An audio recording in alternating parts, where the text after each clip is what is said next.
I think student athletes have been taken for granted, Think about having a life squeezed out of you. just kind of used. After 9 minutes, you can't see no more. The amount of money that they bring into the university, the amount of attention they bring to a university. You can't hear, you can't breathe, nothing. After 9 minutes, it's over. They should have a stronger voice, the way they're represented. I think it's long overdue.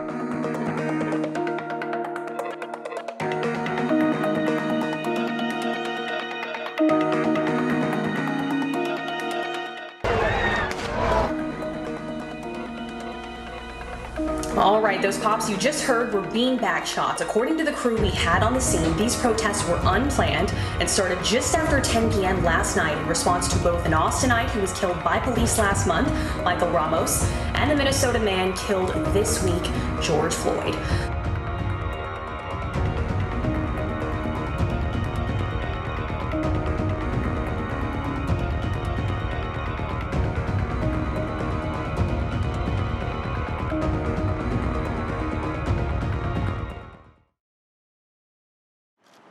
This can't be it, right? This can't be the end. And we've got to be the agents of change. On June 4th, a group of Texas football players and other staff, including head coach Tom Herman, marched from Darrell K. Royal Stadium to the Capitol.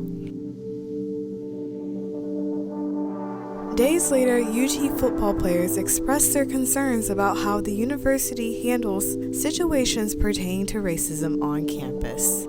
With a list of demands that includes various topics, many students, alumni, and fans focus their attention around one particular line: the eyes of Texas.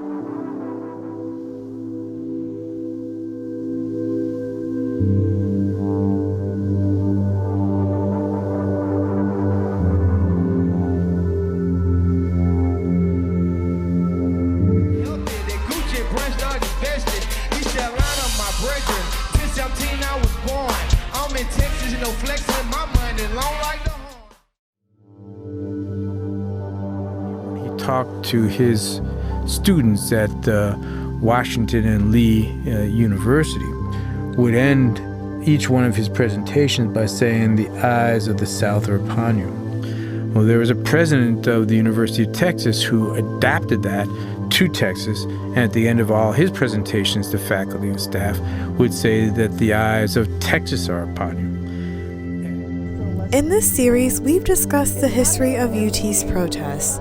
On today's video, we're going to dive into the history of Texas athletics and its ties to issues of social justice.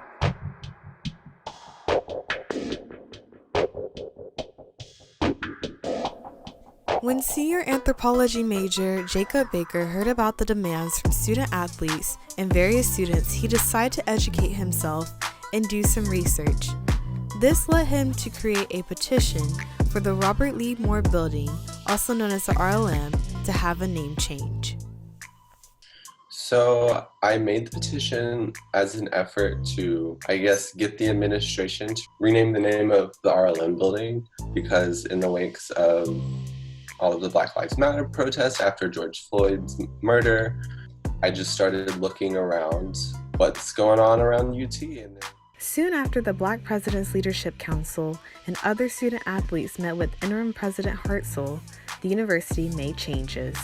Along with the Robert Lee Moore Building, the university addressed many other changes.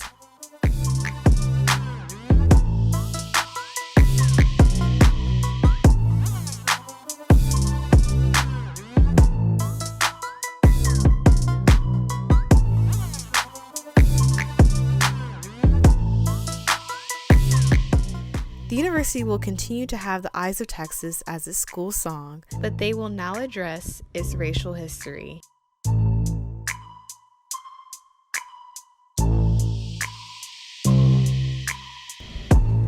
While some students expressed disappointment with the Eyes of Texas decision, others were satisfied. Linebacker DeMarvion Overshone returned to practice after making a decision to sit out until changes were made.